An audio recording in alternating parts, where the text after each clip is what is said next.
Yo, what's up, guys? Welcome back to Bullony Basketball.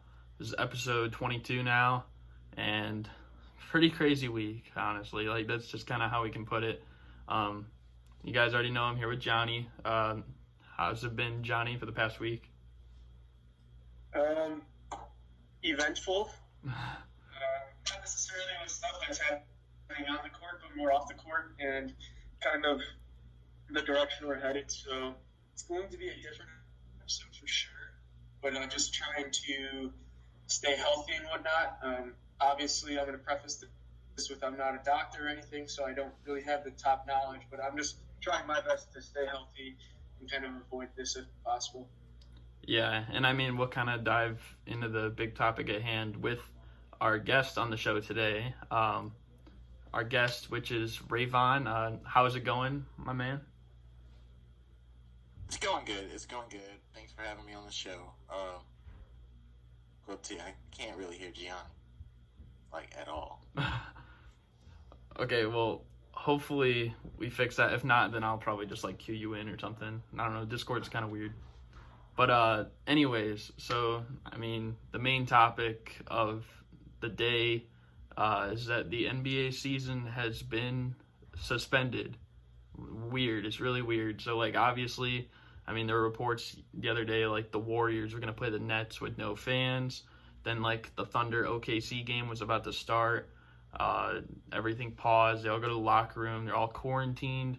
And then it comes out Rudy Gobert has the coronavirus. And then there's also some rumors. I don't know if it was actually confirmed, but I know some other sources said Emmanuel Mudiay might have got it. And then we come by today and they tested all the other Jazz players. And now Donovan Mitchell also has the coronavirus. So it's really weird. I mean, they played, in recent games, the Cavs, Knicks, Celtics, Pistons, Raptors, same planes as the Grizzlies and Magic for that recent game yesterday. NCAA tournament, it's going to have no fans. And there's teams literally, I just saw, I don't know if you guys just saw, but right before we started, I guess Duke and Kansas plan to not even be in the NCAA tournament now. And, what do you guys make of, all of this stuff, with the NBA season suspended? And not even just NBA, but, MLB could be pushed back. NHL is suspending their season. What do you guys think of this?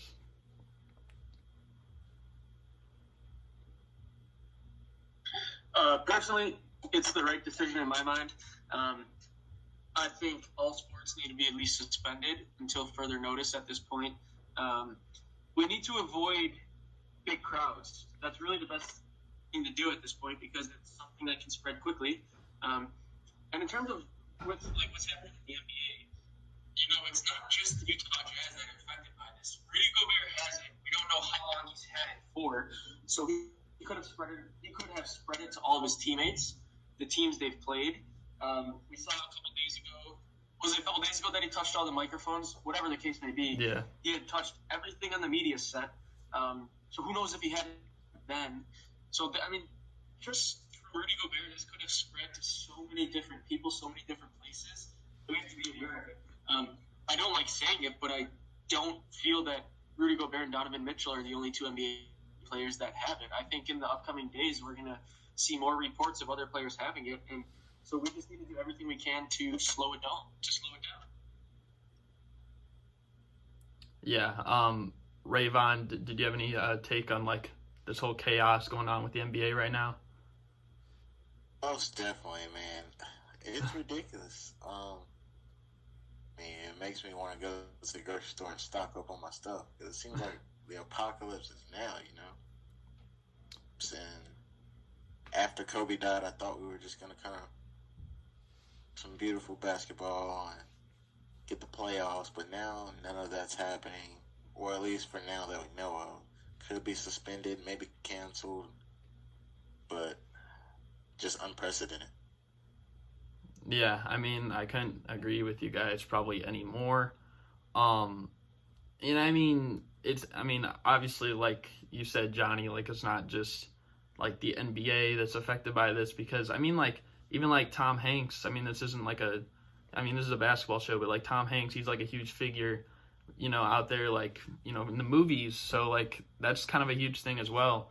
But I just think that this whole thing is pretty insane, to put it lightly. Like, that's an understatement that it's insane. And I mean, obviously Gobert's getting some slack. And I mean, yeah, he probably shouldn't have been messing around. That's kind of ill-advised, I'd say. Although, granted, he probably didn't know the severity of his illness at the time. But, I mean, hopefully he gets back. Hopefully Donovan Mitchell gets back as well. Because, I mean, a lot of people don't know Donovan Mitchell's probably my favorite shooting guard in the league right now. One of my favorite players. So, I mean, hopefully he'll recover. And Emmanuel Mudiay, if he has it as well. And, I mean, it's likely that they will. I mean, there's a pretty good chance. Usually this only affects people that are, like, very high age with poor respiratory systems. But, I mean, there's a lot of bad things that have come from this. But, I mean, if they do just suspend the season, like, not completely cancel it, there might be some interesting things that we're in store for and I feel like a lot of people aren't talking about it. Like, a lot of these teams, you know, near the bottom, like, if it postpones to, like, May or June or something, could we see Kevin Durant and Kyrie Irving on the Nets and maybe an 8 seed matchup against the Bucks? Maybe, like, that could be one of the best 1-8 matchups of all time. You know, Clay could join the Warriors. You know, it wouldn't really matter because they'd miss the playoffs, but that could have ruined some other teams near the end of the year. John Wall can make a playoff push for the Wizards. Oladipo, Brogdon will be 100% for the Pacers. Like, there's a lot of storylines that I think could be really interesting if, you know, the NBA season is just postponed. And that's stuff that I would kind of be a little excited for when that time comes. Yeah, I mean, you couldn't have said it perfect. You couldn't have said it any better, but... Yeah, I couldn't agree more. I mean, basically, this is just 2020 in a nutshell. I mean, we've seen Kobe Bryant. We've seen the unexpected and terrible news of Kobe Bryant. Now, this is here, and we're only 3 months into 2020. We've already seen stuff like this. So, I know Steph Curry put out a tweet saying, you know, all we can do right now is just take care of ourselves, be healthy, and hope that we can get through this together. Yeah, I mean, also Jaylen Brown on, I believe his Instagram, I think it was an Instagram Live and on Twitter, was saying, like, over and over, like, don't take this, you know, like, as a joke because it might not be affecting you, but obviously there's someone else out there that's not close to you. And, I mean, I believe they're about to go test the Celtics. Just recently I just saw that, and they haven't come out with, like, reports on that yet. And I believe they tested the Raptors players and the Thunder last night. There's been, like, no reports on them. But, I mean, all these other teams, and I mean, an interesting fact, like, all those teams I mentioned at the very beginning, like, ever since the Jazz played them, they've played all these teams around the league. So there's a possibility that if it's spread from, you know, like, the Jazz to the Cavs to the Bulls to the Lakers or whatever it goes, like, every player or coach or staff member, whatever, team doctor could have, you know, some effect from this. And that's, like, the scary thing because it's like you don't know. Like, it's almost like free agency, but, like, you don't want free agency at this point, you know? Like the bad version. To interject something, and that's the scary thing. So I really applaud the NBA for doing that because I attended games this past weekend could potentially be canceled, and I really wanted to run to the rails and high-five the players as they were calling out, but in time. But then when you hear about players that possibly have it, that possibly played against Rudy Gobert, and it's like, man, it's like, good thing I might have dodged a bullet there. You know, it's that scary. Yeah, I will say, though, that one thing, 2 years ago, if the season does get canceled, 2 years ago, if you would have asked me that the last sight I'd be seeing in the season is Lonzo Ball working on his jump shot, like, that would probably be the most odd thing I'd probably be thinking of. Because he just went out there and started, like, shooting when it seemed like the game was basically going to be canceled, you know, stuff like that. And he's out there, he's like, I'm getting some shots up, man. Yeah. But, I don't know if, I mean, I think we kind of hit a lot of the big points about the NBA season being suspended. We don't know, like, how long it's going to be, obviously, but I mean, there still are some other important topics that we could talk about. Assuming like the NBA season does eventually pick up, and I mean in the future as well. So I mean, we can kind of talk about the Nets. Recently, they just fired Kenny Atkinson as their head coach. A lot of people were saying like Durant and Kyrie weren't really feeling him as a coach, but I guess also reports came out that Kenny Atkinson wasn't really feeling that job and wasn't really looking forward to possibly being their coach. So, what do you guys think of like the whole Kenny Atkinson firing? It seems to be a mutual transaction, kind of like you said, how the upper echelon players of the Nets weren't so fond of him, and vice versa. He really wasn't just feeling that style. Because, the last couple of years, he brought a team with D'Angelo Russell as their best player and a bunch of supporting players to the playoffs. They were playing some really good basketball, and now all of a sudden it's like, here, kind of disregard everything you've done. Bring in a couple stars and see if you can kind of take this team to the promised land. And he just doesn't seem like he wants to do that, and it doesn't seem like the players thought he was the best fit. So I always applaud teams and management for going through this process. If you can do it mutually, it means something. It's a good thing. I've seen reports of the Bulls looking maybe towards Kenny Atkinson if and when they fire Jim Boylan. So I think he's an interesting candidate. But I think Kenny Atkinson's a great coach. I mean, you can see what he did with Brooklyn with a team that didn't have a ton of great players. So I don't know. I mean, I just think I think the Nets handled it in a good way, as did Kenny Atkinson. Yeah. I mean, obviously, if it wasn't like you said, not really a mutual agreement, it probably wouldn't have really worked out. But I don't know. It just seems it seemed really out of the blue, at least. Like, you didn't hear any rumors about, like, Kenny Atkinson and Kyrie not really getting along. Like you've heard, like, say, Rick Carlisle and Rajon Rondo, like, a few years ago. Like, everyone knew, like, that was a dumpster fire, like, right when it happened. But, like, you didn't even hear, like, the slightest thing about Kenny Atkinson. Everyone was praising him this whole year. So I just think, like, it kind of like out of left field, him getting fired, kind of surprising. And I mean, no one's really seen what he could do with an elite team. So for people to say that, oh, he's a good coach at developing, not really a good coach with talent, like that's kind of dumb, because nobody knows how good he would have been. Like, he never coached a Kevin Durant type of player. He had Kyrie Irving, but Kyrie's missed like over half the season already. And I mean, Karis LeVert, Dinwiddie, those are the people that he's basically brought up. And everyone else in that team, come on. Like, they're not, like, star players or anything like that. So I just think that's kind of confusing in that part. But, yeah. I definitely agree. I think Kenny Atkinson, when you look at him, he looks like a kind of New York mafioso boss type guy. Sit at the refs and calls. And I mean, I don't think he was one for all this sitting out and load management. He's kind of and KD and Kyrie, they're used to having their way, and they've seen LeBron set the standard with how they're going to treat the coach and stuff. And so it kind of happened. I knew it kind of wasn't going to last, because these guys, they want to pick their own head coach. I mean, let's be honest. Yeah. That's what happens when you get two alpha dogs in the room, two of the best 15 or so players in the league, is management's going to listen to them. I mean, that's as simple as that. You signed two of the most prolific free agents, so you're going to do what they want.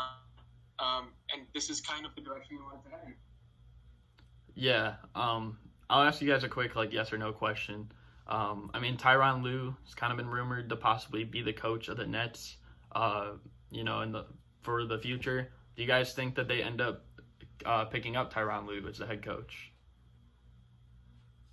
If I could go first this time, I think Tyronn Lue would be a great option, just based on the history, playing with Kyrie, and I mean, going against KD. Kind of knows what KD wants to run, what Kyrie wants to run, and it's no filling out process. And I mean, he's been there before. I think he'd be very great in that position. Oh man, Gianni. Yep, thank you. I agree. I think that Tyronn Lue's for sure the top candidate. I've seen some rumors of Mark Jackson possibly coming back. He's just so good on the broadcast that I think he should stay where he is. So I'm going to say my heart is telling me yes, that Tyronn Lue will be the next head coach of the Brooklyn Nets. Yeah, I think it probably will happen as well.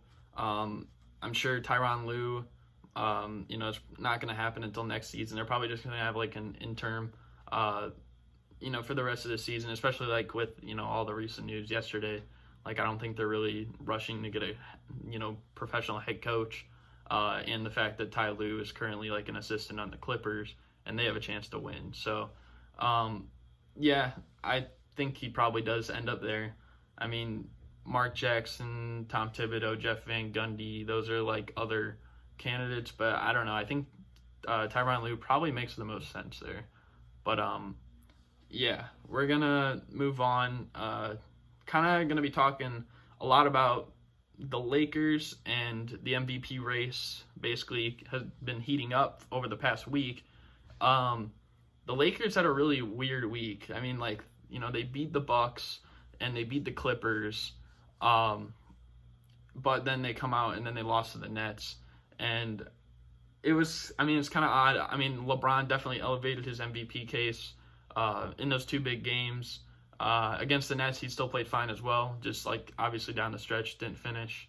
And with Giannis then being out, it looked like LeBron could be closing the gap on him. But now, like, this big hiatus probably steps in the way. But if LeBron, assuming, we continue playing eventually, if LeBron kept playing at this pace, do you think there's a legitimate chance he could win this season's MVP award?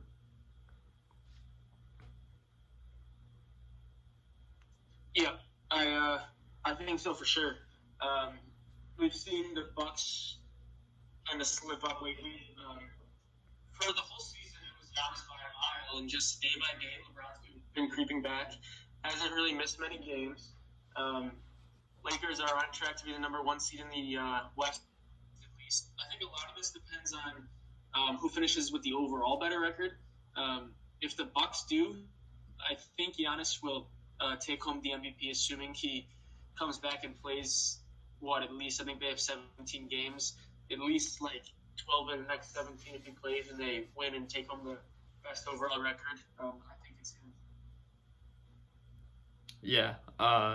Raivon, your thoughts? I think LeBron, he's coming on strong, but I think it's just a little too late. Maybe if he was making this push around Christmas time when national TV really started picking up, maybe, but I think it's just a case of too late. He earns my applause for playing in as many games as he has, especially in age 35, but Giannis has just been incredible. The back-to-back MVP is always the definitive MVP because the first one's always a question mark. Same with Steph Curry's. He was kind of questioned that first year. Was he ready? And then the next year he came back and dominated. I feel like Giannis is on the same path. Yeah. What I will say is that, I mean, if LeBron were to continue playing at this level, then there's definitely a chance that he could win it for sure. Ultimately, though, I mean, if the Bucks have a better record, I don't really think anyone gets it but Giannis.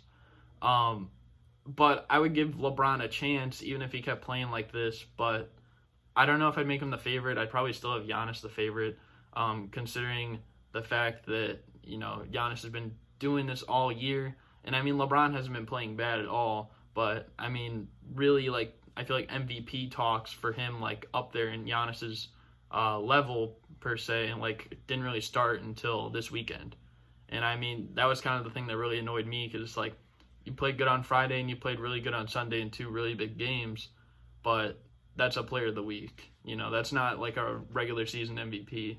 So, I mean, to that aspect, it didn't really make too much sense to me.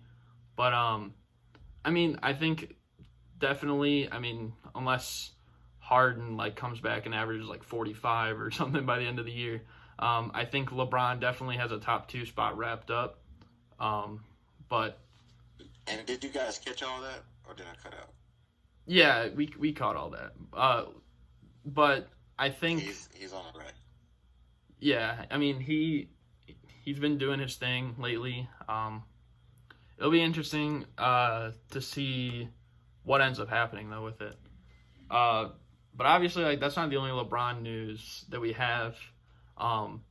Apparently, after the Lakers-Clippers game, Patrick Beverley was interviewed, and they asked him about, guarding LeBron and, like, how tough is that? And he replies saying, like, there's no challenge. So, I mean, clearly, to say that it's no challenge to guard LeBron, he's lying. But, I mean, what are your takeaways from this? If I could go first on this one, this is one of my favorite lines in the NBA because in 2007, when I first kind of started watching, Deshaun Stevenson on the Wizards said the same thing, and LeBron came out and just like demolished him. So in the past, people have said it, and LeBron always makes a statement, but I'm not sure if he'll even respond to this one. He's more so focused on Kawhi and just getting that ring, but it's definitely interesting. I'm not Stephen A. Smith, but if I could use some of his vocabulary, I'll say this. It's blasphemy. It's clearly not true, and this is just the type of guy Patrick Beverley is. Inner city Chicago guy just trying to get in somebody's head. That's just what he is. He's not super tall, he's not super big, but what he does is he gets in your head and he's annoying. I'm not so sure that this was the best thing to say because you know what they say, if you come at the king, you best not miss. And I'm going to put my money on LeBron James over Patrick Beverley any day of the week. I'll just say that. Yeah, I mean, he's crazy to say, like, it's no challenge for, a 4-time league MVP, 3-time finals MVP. I mean, that's stuff that Patrick Beverley would never sniff. I mean, he could, maybe end up with the championships at the end of the day. But I mean, all those like individual accolades, definitely not. The one thing I found interesting though, and I mean, not to back up Patrick Beverley, is that when you hear like a lot of these, all-time greats, like who the toughest player the guard was, they'll say like Jordan, Kobe, Durant, Larry Bird. But I feel like there's been quite a bit of players that have like talked down on LeBron necessarily. And I found that interesting. It's like either the players, don't give him the same respect or they just don't find it as tough as those other guys. That was something that I found was pretty interesting about all this. I'll say this about that. I think if we compare, Jordan did kind of get the same disrespect from maniacal and proving you wrong. He was way more maniacal than Jordan in proving you wrong. And LeBron's just like, I'm not even going to give you a response. I'm going to not even dignify you. You know what I'm saying? He's very passive. He's going to let his performance do the talking. I'll say this about all those players. The person that always challenges him is always like the fifth and sixth man on the team. It's never like the best person. It's always like it's kind of clout chasing. It's definitely clout chasing at its finest. Yeah. Johnny, what did you have to say? Yeah, I was going to say, all those players you mentioned before, the Jordan and Kobe and Durant and all that, those guys are some of the best scorers that ever played the game. We don't recognize LeBron as one of the best scorers. We recognize him as one of the best all-around players where if he wanted to go drop 40, he could, but that's not a style of play.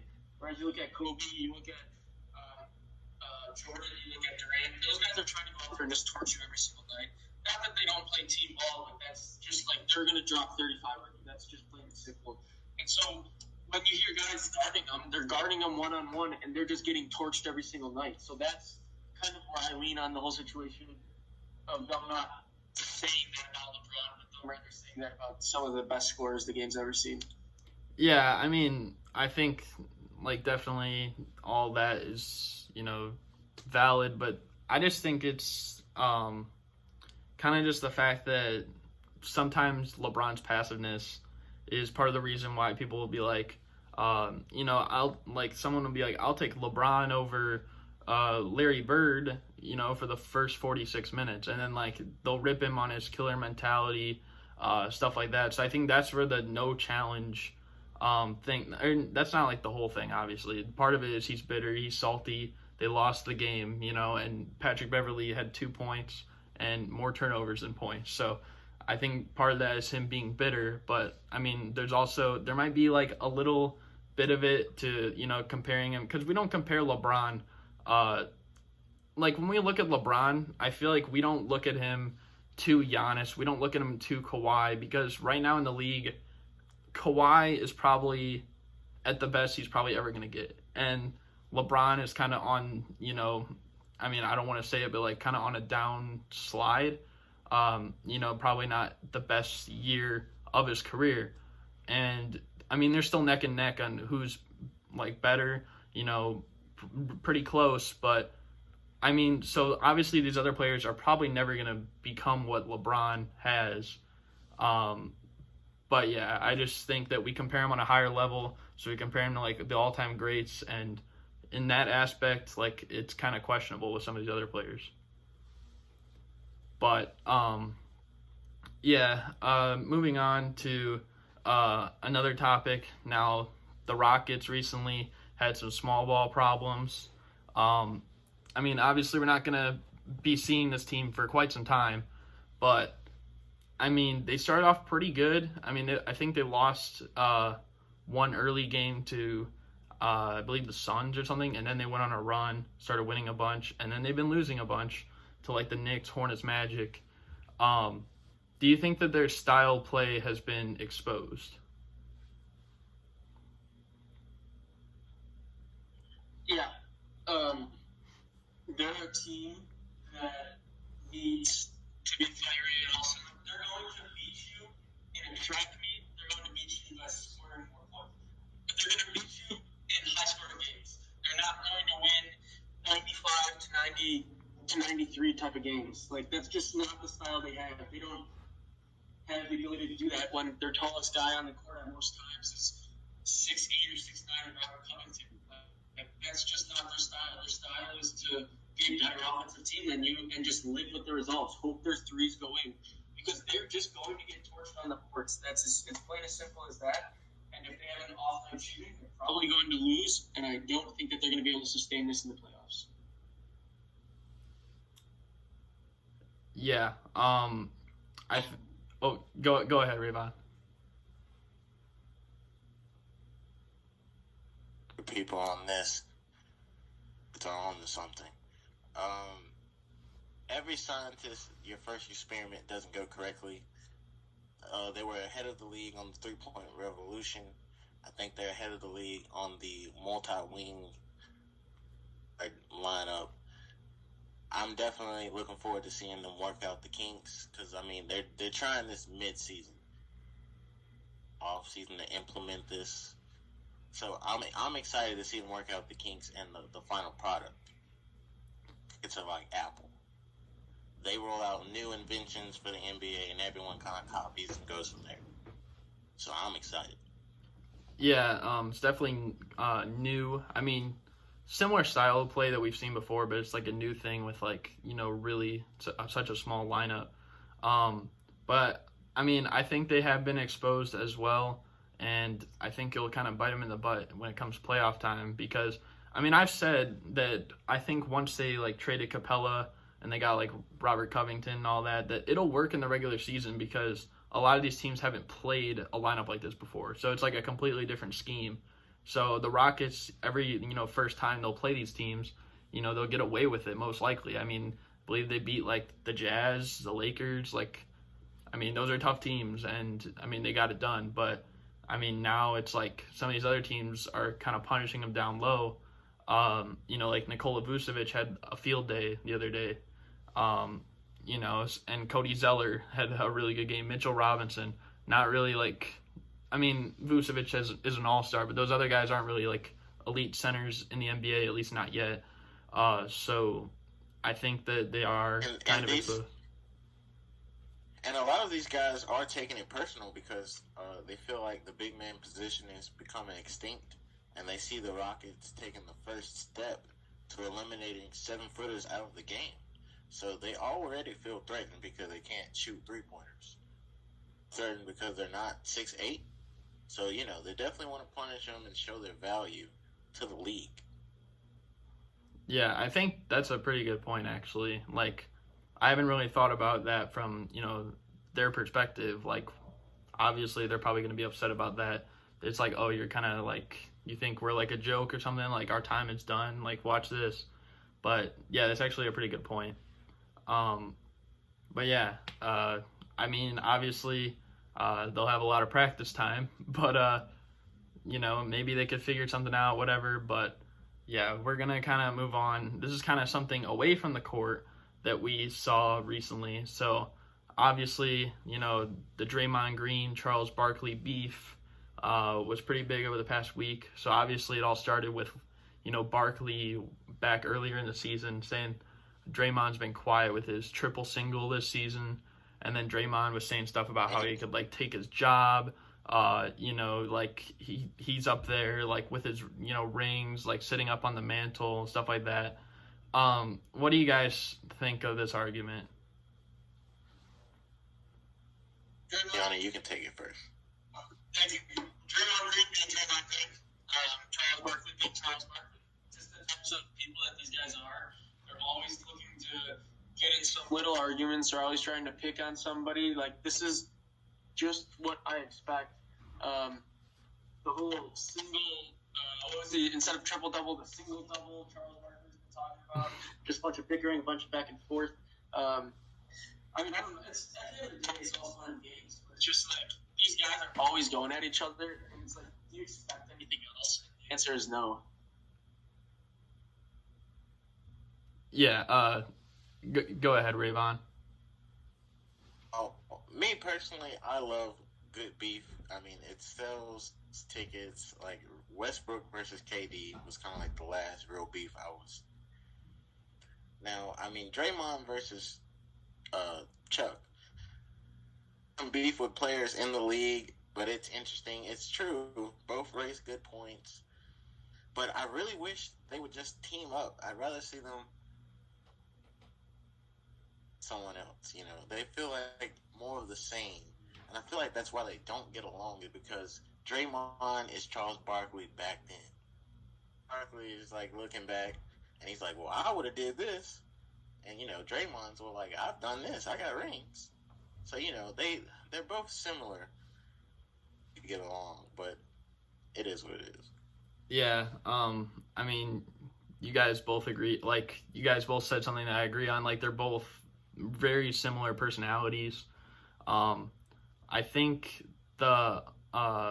Charles just came out and said something recently, how, I mean, he's actually kind of cool with Draymond, like, I mean, I don't know if Draymond's cool with him necessarily back, but, I mean, I think they're kind of, like, cool, and it's just, like, a playful type of beef that they have, but, I mean, if it is, like, a legit thing, then I would probably say that Draymond is kind of, like, he's completely, like, lost his mind, I think. That's my takeaway, because, I mean, Draymond Green was the third, fourth best player on, you know, a championship dynasty.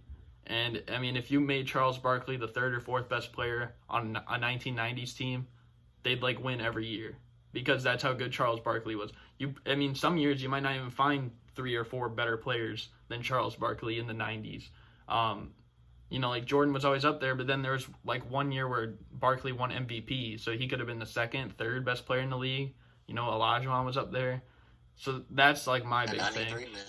Yeah, and I mean, that's my big thing about that. Like, Draymond, as impactful as he is, he's a system guy. I think we've all kind of come to see that now.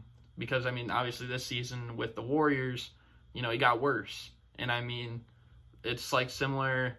I remember a few years ago when Chris Paul left the Clippers, and a lot of people thought that DeAndre Jordan, you know, he'd have, like, still a pretty good season. I'm like, he's probably going to fall off.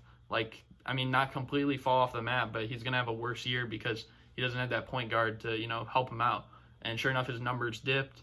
And after that season, I mean, he's basically been bouncing around. And now at this point, he's pretty much a role player, not like the all-star, all-NBA type of player. But yeah, that's just my take. I don't think Draymond has any reason to be beefing with a guy like Charles Barkley, who's probably one of the top 30, top 40 players all time. Definitely. Yeah, so we're going to move on to, I mean, this is kind of like our big last topic. Not the daily picks, as you guys know. But, I mean, some interesting things with the LA teams. The Lakers just signed Dion Waiters. Clippers just signed Joakim Noah. Now, Joakim Noah, I believe, was like a 10-day contract, and Dion Waiters, originally they had planned for him to, be in the G League to start off and, like, kind of get his feet wet. Do you think either of these signings will be of any importance come maybe playoff time? I'll take this one first, Johnny, if you don't mind. Could play roles, especially if injuries come into play or load management in the playoffs, which hopefully we won't see any of that. But to me, it reminds me of the USA and Russia. It's just a big old arms race. And I mean, they're both loading up nuclear war. And it just excites me more for the playoffs because the best two teams in basketball just got better. To me, the only person that the only one of these two I see possibly having an impact in the playoffs is Dion Waiters. I just don't see how Noah breaks the top 10 on the Clippers. And most of the time, you don't even go to 10 players in the playoffs. So I only see Dion Waiters having that effect because he's somebody that can create his own shot, and the Lakers just don't have a ton of those guys already. So I think his presence could be felt come playoff time. It's interesting. I mean, I personally think both of them will help him out. I think, like you said, Dion Waiters, can create his own shot. I did like a video on my channel about like how the Suns could become like a dynasty or whatever, and I think my main guy off the bench was Dion Waiters because he would be like the main scoring option because he still has that ability. I think like people kind of forget that with like how the whole thing went in Miami. He still has that ability for sure. And I mean, they don't really have a reliable third option. A lot of people think, it'll be Kuzma, but some games it's like Danny Green. Sometimes it's Dwight. Sometimes it's JaVale. And I mean, to have a guy like that off the bench, that really helps them. For Joakim Noah, I mean, obviously the Clippers didn't really have much of a actual center except for Ivica Zubac. I mean, yes, Harrell has played there, but he's like 6'8". So I think having Joakim Noah down there, and he's not bad either by any means. I mean, he had a really good season with the Grizzlies last year. And I guess a main reason he was out all this time is that he actually like had a strain on his Achilles. So, I mean, that's probably why a lot of teams weren't really even interested in him and, kind of ignored him. He probably would have been signed already. But I mean, obviously he had that like strain in his Achilles. So I think he'll definitely help him. He'll give him like a spark. I think he really fits like the intensity of like Patrick Beverley, Montrezl Harrell, JaMychal Green, all those guys that are just like really hard-nosed players. But yeah, I think both these guys could help their teams. But I think, yeah, that's pretty much going to do it for this episode. I mean, there were some other things that happened that, it's kind of going to be hard to get into it. Like, obviously, Steph Curry made his return against the Raptors, but, I mean, it's going to seem like his real return next time we see him, like whenever that is. And, I mean, the Bucks, they have been struggling lately, but odds are next time they play a game will be with Giannis healthy. So, do you guys have anything you wanted to say at the end? Yeah, I just wanted to say, obviously, thank you for the continued support. I wish everybody the best. Everybody stay healthy. Do what we can to prevent this. Obviously, not everything's in our control, but we need to control what we can control and just kind of take the best precautions that we can in order to kind of hope that this is over as soon as it can be. Yeah. I mean, that's basically right on the spot. Obviously, wash your hands. That's like the big motto here. But yeah, so I mean, obviously that's gonna do it for us. I'm gonna have the links below. Wait. Oh wait, you Wait! Don't forget me. Oh, okay, Yeah. okay. I didn't know you. It was kind of silent. Give your take. You good? I just wanted Gianni to get his thing in. But thank you guys for having me so much. I hope it's the first of many. Definitely, everyone, wash your hands, stay germ free. Play a lot of 2K, simulate the rest of the season. Let us know how it goes, and we'll be back at you. Yeah. Like this video, you know, we might end up doing a second episode, you know, with Raivon in the future. But yeah, I'm gonna have his links down below. You can go follow him. You guys already know I put Johnny's stuff down there. And I mean, while you're at it, since you're gonna be checking all their stuff out, you might as well check my social media out. Little 3-for-1 deal. But that's gonna do it. Hope you guys enjoyed, and we're out. Peace. Peace. Peace.